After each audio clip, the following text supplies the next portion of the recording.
Donc, Michel Larive, bonjour monsieur. Bonjour. Madame. Vous êtes député de l'Ariège, député France Insoumise. De l'autre, Pierre Esplugas, adjoint Les Républicains au maire de Toulouse et prof de droit. Bonjour monsieur également. Bonjour. Alors, première question, toute simple.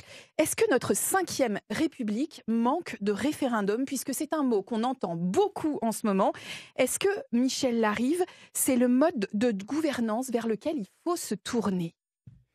Il faut surtout entendre le mouvement qui s'exprime en ce moment, le mouvement des Gilets jaunes, qui nous dit qu'effectivement le référendum d'initiative citoyenne est important pour eux.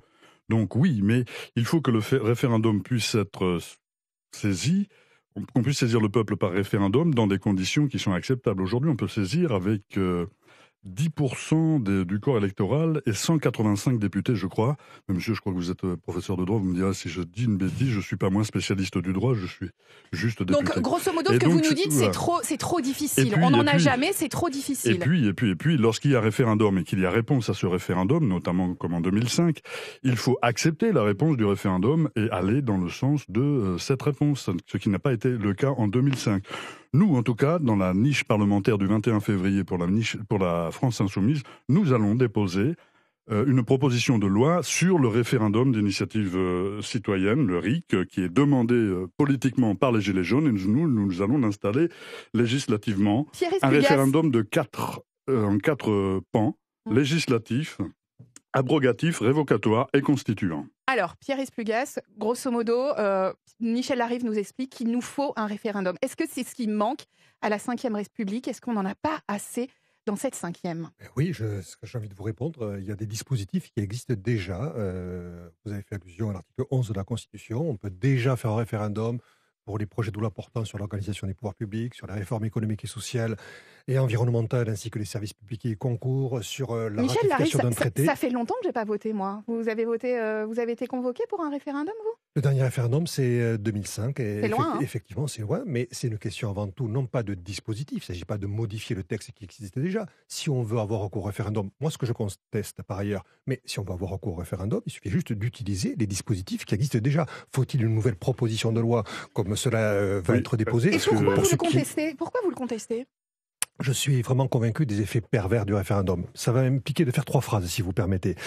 Un référendum, ça implique de répondre de manière simpliste, par oui ou par non, à une réponse souvent complexe. Souvent, les référendums d'initiative populaire, puisque c'est le sens, si j'ai bien compris, de la proposition de loi, c'est l'équivalent du référendum d'initiative citoyenne. Il y a des exemples à l'étranger. Souvent, on constate que c'est l'expression d'intérêts corporatistes, de ceux qui ont le plus d'argent. Il y a souvent un effet conservateur de cette décision. C'est souvent une décision prise par une minorité. Si c'est ça la démocratie, eh bien, je ne connais pas la définition de la notion de démocratie. Michel Larive, simpliste, le référendum, c'est ce que vous dit que Pierre Esplugas. Non, le gros problème de cet arc de l'hémicycle, c'est que le référendum donne la parole au peuple. Et ça, c'est très gênant pour une oligarchie dominante, notamment. Vous avez peur du peuple? Au peuple ou à une minorité du peuple? Non, donne la parole à une grande majorité du peuple, puisque le référendum, il est pour tout le monde. Tout le monde peut s'exprimer dans un référendum. Là où vous dites, monsieur, que la chose existe déjà, elle existe, et je l'ai dit tout à l'heure, pour 10% du corps électoral. Nous proposons 2% du corps électoral.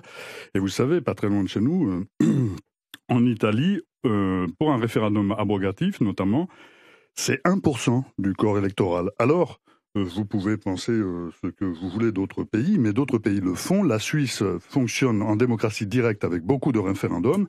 Et un taux d'abstention souvent équivalent à 40%. Oui, d'accord. Mais ce ne sont pas effectivement les mêmes populations, la même démographie. Il y a quelque chose à adapter dans notre système, dans notre France. Mais l'idée derrière tout ça, c'est quand même de passer à une 6e République, parce que la 5e s'essouffle véritablement. Alors pour ceux qui viennent de nous rejoindre, il est 7h53, vous écoutez France Bleu Occitanie. Le débat a donc commencé, on parle de démocratie participative, avec d'un côté le député France Insoumise d'Ariège, Michel Larive, et Pierre Esplugas, donc adjoint à la mairie de Toulouse. Sandrine Morin. Michel Larive, vous nous dites des votes pour tous, tout le temps, en tout cas souvent, alors que la participation, on le disait, est très basse. Par exemple, 25% d'abstention lors de la dernière présidentielle. Ouais. Comment vous allez motiver les Français à venir voter pour vos référendums? Les Français ont exprimé un ras-le-bol de la politique telle qu'elle est faite aujourd'hui et maintenant. Pas seulement de la politique d'ailleurs, des médias et d'autres choses. Le référendum, c'est donner la parole aux Françaises et aux Français. Et à nous, politiques ou à d'autres, qui motivent ces référendums à donner l'envie de venir voter. Et il y a d'autres choses. Nous, on avait quelque chose comme le vote obligatoire, et là non plus, c'est pas quelque chose d'insensé, puisque ça se pratique en Belgique aussi. C'est pas pratiqué. Oui, peut-être c'est pas pratiqué, mais en tout cas, il est obligatoire, et le taux d'abstention est différent de celui que nous avons en France. Il y a clairement un problème dans notre démocratie. Comment on fait pour que les citoyens aient envie d'y retourner? Référendum ou pas, vous avez quoi comme idée? Je réponds à votre question sur l'abstention. Tout à l'heure, j'ai fait en réalité un lapsus. Dans des pays comme la Suisse qui ont une culture référendaire, le taux de participation, et non pas d'abstention, de participation est bien de 40% en moyenne pour les référendums. Donc c'est un taux d'abstention de 60%. Et voilà pourquoi j'expliquais que souvent c'est une décision prise par la minorité. Vous indiquez que pour l'élection présidentielle, le taux d'abstention était de 25%. Non, c'est pas vrai. Au premier tour, c'est autour de 21%. Deuxième tour, 25%. Voilà. Et, Ce qui est beaucoup pour une présidentielle, c'est un record. Parce que M. Macron est élu avec 18% du corps électoral. Lorsqu'autour de 80% au premier tour des personnes vont voter, moi c'est un taux qui me satisfait.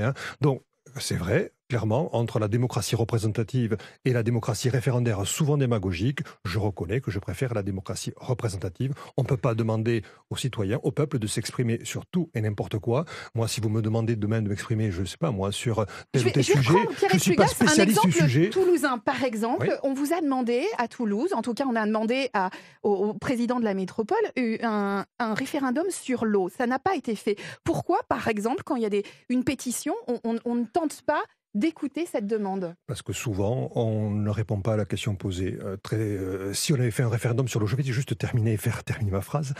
Si on avait fait un référendum sur l'eau, très certainement, le débat aurait tourné de pour ou contre régie ou délégation de services publics de manière brutale, alors que dans le cadre d'une démocratie représentative et dans le cadre du conseil métropolitain, des études ont pu être faites, un débat a pu avoir lieu, et d'ailleurs qui ont montré justement que la délégation sur le service public de l'eau produisait un prix inférieur à la régie, alors que ce serait figé de manière dans un débat droite-gauche si on avait fait un référendum. Pour revenir sur le sujet, est-ce que vous n'avez pas peur de crise politique avec tout le temps des questions pour tout, Michel Larive? Mais pas du tout, madame. Député de France Insoumise. Non, mais peut-être n'avez-vous pas lu notre proposition de loi.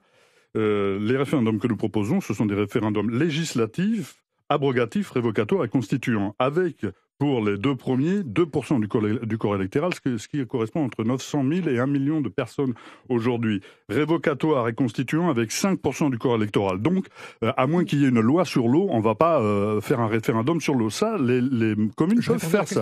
Les communes peuvent faire ça, elles ont des dispositifs pour le faire, et après elles en tiennent compte. Il n'a aucune valeur, effectivement, juridique quelque part. Merci. Il a une valeur consultative. Mais les référendums que nous demandons, nous, dans les traités, le référendum dont vous parliez, celui qui existe aujourd'hui, il est aussi fait pour les traités, pour les signatures de traités. Et lorsqu'on a un traité de 2005 qui est soumis à référendum et dont la réponse n'est pas suivie des faits, nous pensons qu'il faut rendre justement vous parlez du référendum obligatoire. Sur l'Europe. Merci nous beaucoup, pensons qu'il faut Michel. rendre obligatoire le recours au référendum pour réviser la Constitution ou ratifier un autre traité européen, notamment. Merci beaucoup, Michel Larive. Je rappelle donc que vous êtes député France Insoumise. Merci beaucoup.